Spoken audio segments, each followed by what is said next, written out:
تعالوا نعمل مع بعض احلى كيكة برتقان هتجربوها، خطيرة.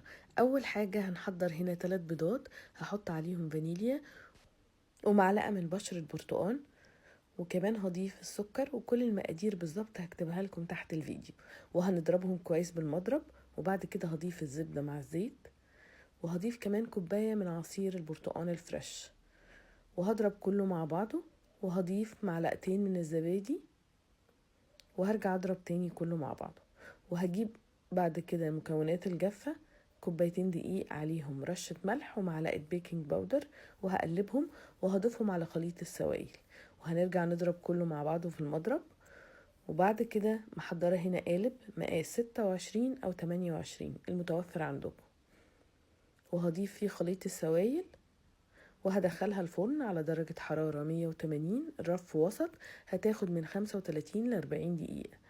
وبعد كده هتخرج. ده شكلها وريحتها مالية البيت، مش قادرة اقول لكم ريحتها جميلة. هسيبها تبرد خالص وهنحضر الصوص اللي هنحطه عليها.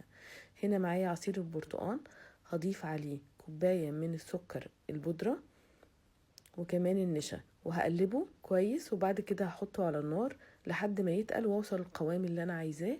وبعد كده نحطه على الكيك بعد ما تبرد ونقدمها. جربوها هتعجبكم قوي قوي.